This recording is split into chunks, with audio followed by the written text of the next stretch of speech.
חברות וחברים, מאוד התרגשתי לשמוע קודם את לימור לבנת.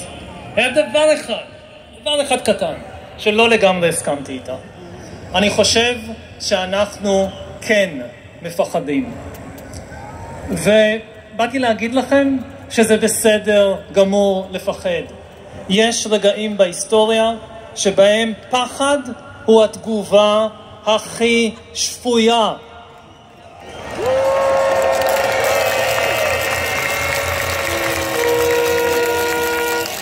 יש רגעים בהיסטוריה שפחד הוא רגש מועיל כי הוא מניע אותנו לפעולה, והיום יש לנו סיבה מצוינת לפחד וסיבה מצוינת לפעול.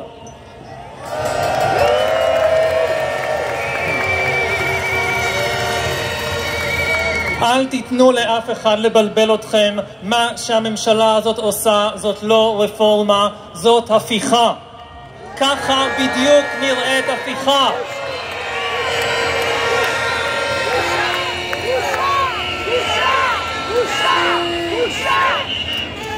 הפיכות לא בהכרח קורות עם טנקים ברחובות. הרבה הפיכות בהיסטוריה קרו בחדרי חדרים עם עטים וניירות, ועד שאנשים הבינו את המשמעות של הניירות כבר היה מאוחר מדי להתנגד. ההיסטוריה מלאה בדיקטטורות שנוצרו על ידי מי שהגיעו לשלטון בדרך חוקית.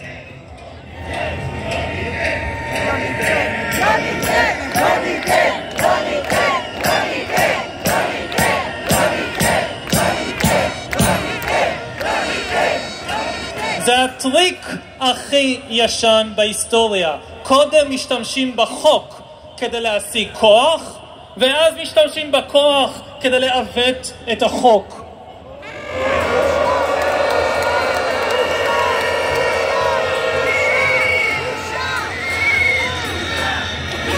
למכלול החוקים שהממשלה הזאת מנסה להעביר יש משמעות אחת פשוטה שלא צריך דוקטורט במשפטים כדי להבין. אם הם יעברו, מכאן ואילך לממשלה יהיה כוח בלתי מוגבל, והיא תוכל לחסל לגמרי את החופש שלנו.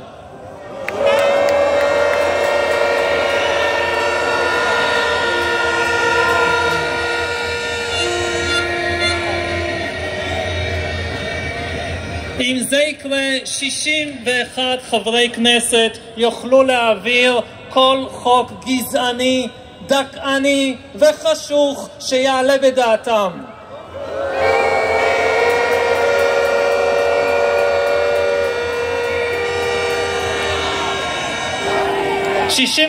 חברי כנסת גם יוכלו לשנות את שיטת הבחירות כרצונם, כך שלעולם לא נוכל לסלק אותם מהשלטון.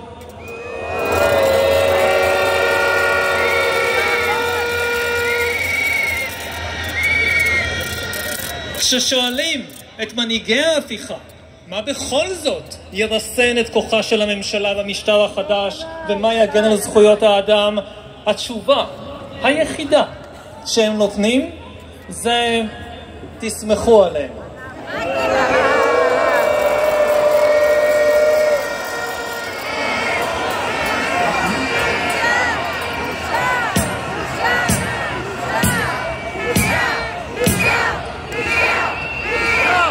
אז נתניהו, לוין, רוטמן, אנחנו לא סומכים עליכם.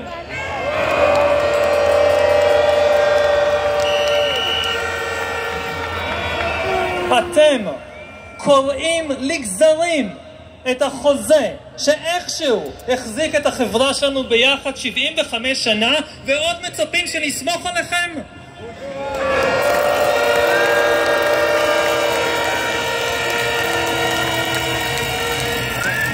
אנחנו לא סומכים עליכם כי אנחנו יודעים טוב מאוד מה אתם רוצים. אתם רוצים כוח בלתי מוגבל.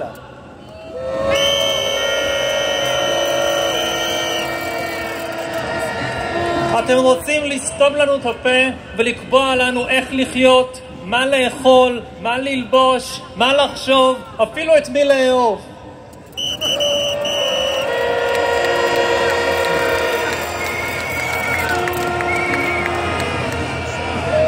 כמו ששמענו עכשיו מהדוברת לפניי, אתם לא מבינים עם מי יש לכם עסק.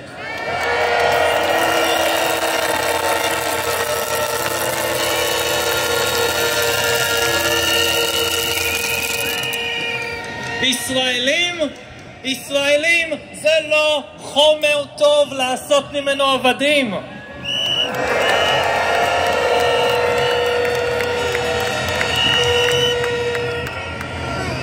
אנחנו הישראלים עקשנים, אנחנו חופשיים, אנחנו תחמנים, ואף אחד אף פעם עוד לא הצליח לסתום לנו את הפה.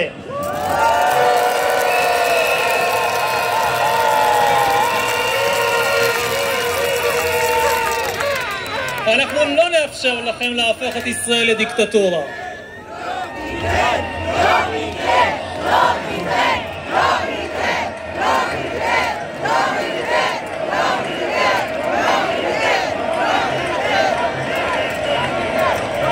אז מה הולך לקרות בשבועות הקרובים? תקציר הפרקים הבאים. הם ימשיכו לנסות להעביר את חוקי הרודנות, ימשיכו לקרוא לנו אנרכיסטים ובוגדים, ולנצל או אפילו ליזום כל מיני אירועי קיצון כדי לנסות לדכא את המחאה. אנחנו מצידנו, אנחנו נמשיך להפגין ונוודא שיש לשופטי בג"ץ את הגיבוי העממי ואת הנחישות לפסול את חוקי הרודנות.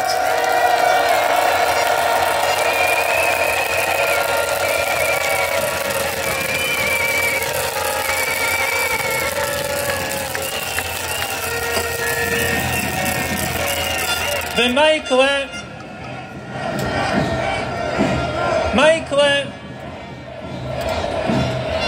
מה יקרה אם הממשלה לא תקבל את פסיקת בג"ץ?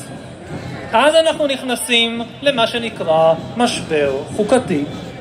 משבר חוקתי זה ארץ לא נודעת שבה אין חוקים ואין כללים ברורים.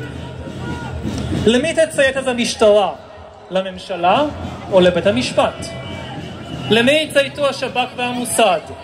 למי יציית צה"ל? והשאלה הכי חשובה, מה יעשו האזרחים והאזרחיות?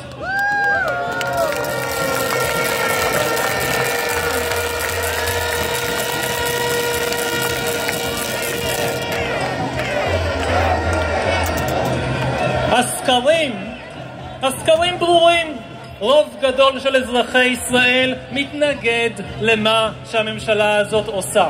אבל הסקרים לא עוצרים רודנות. ההיסטוריה מלמדת שקו ההגנה האחרון והחשוב ביותר של כל דמוקרטיה זה אתם, זה האזרחים.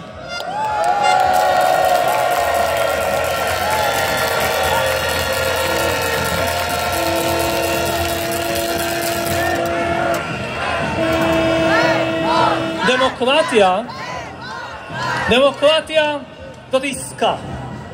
לפיה האזרחים מתחייבים לכבד את החלטות הממשלה בתנאי שהממשלה מכבדת את החירויות הבסיסיות של האזרחים. וכשצד אחד מפר את העסקה, הצד השני לא חייב להמשיך למלא את החלק שלו.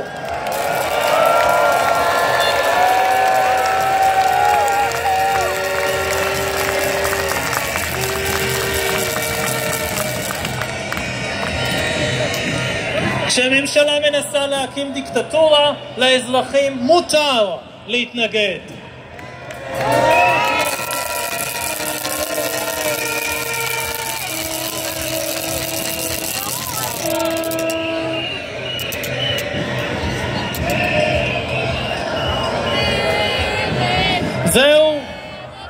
זהו מבחן היסטורי לאזרחי ישראל, ואין במבחן הזה מועד ב', לא יהיה מועד ב'.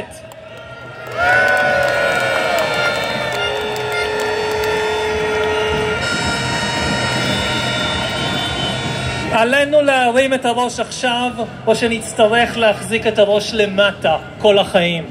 עלינו להרים את הקול עכשיו, או שנצטרך לסתום את הפה כל החיים. זה הזמן להפגין, לצעוק, וזה גם הזמן לא לעשות.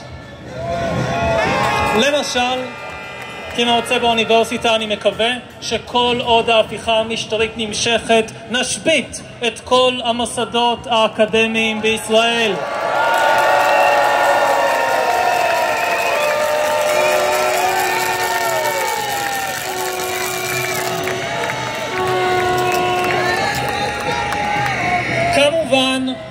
כמובן שעלינו להמשיך לתמוך בסטודנטים ובסטודנטיות שלנו בשעת צרה זו, אבל זה הזמן להפסיק עם תוכניות הלימודים הרגילות ולדבר רק על דמוקרטיה, על זכויות אדם, על חופש.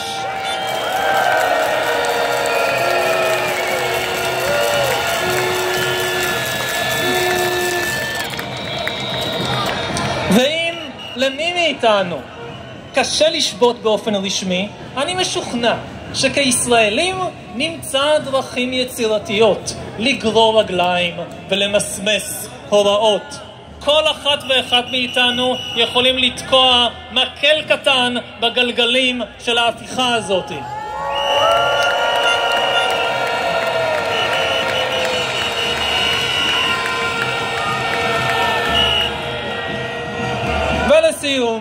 לסיום, כמו ישראלי מצוי, אני רוצה לנצל את העובדה שנתנו לי מיקרופון כדי להעביר כמה מסרים אישיים. אסתר חיות וגלי בערב מיארה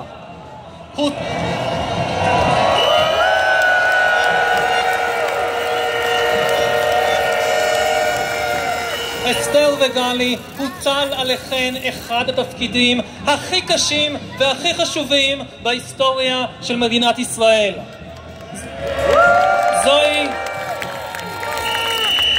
זוהי אחריות עצומה וזוהי זכות גדולה. יש הקונים עולמם בשעה אחת, זו השעה שלכן.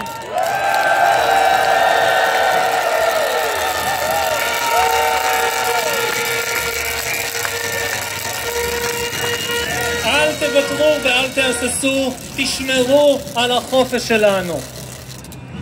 לנשיא הרצוג ולראשי מפלגות האופוזיציה, תגנו על החופש שלנו ואל תתפשרו עליו. כשנמר בא לטרוף אותנו, אי אפשר להתפשר שהוא יאכל רק חצי גוף.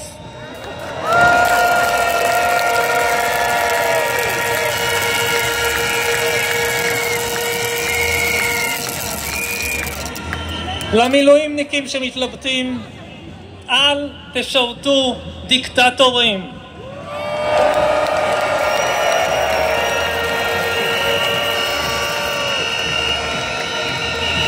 החוזה שלכם הוא עם הדמוקרטיה הישראלית, לא עם הקברנים שלה.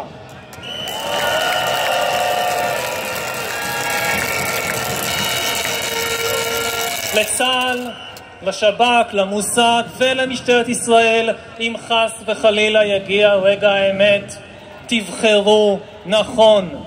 תיכנסו לספרי ההיסטוריה כמי שהגנו על האזרחים, לא על הרודנים.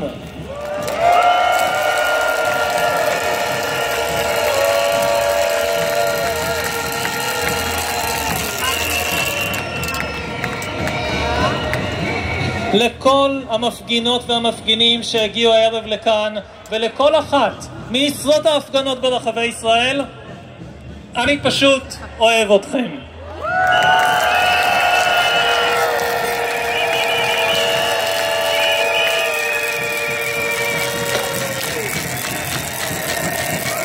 ולסיום סיומת, אחרונים חביבים, בשם כולנו, אני רוצה להעביר מכאן מסר חד וברור לנתניהו, לוין, רוטמן והחברים שלהם.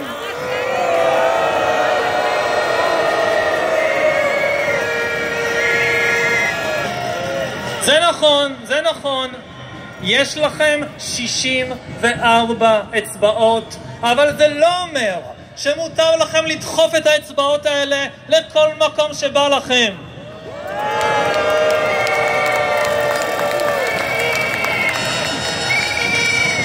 אל תיגעו בחופש שלנו, אל תיגעו בחופש שלנו. תעצרו את ההפיכה או שנעצור את המדינה.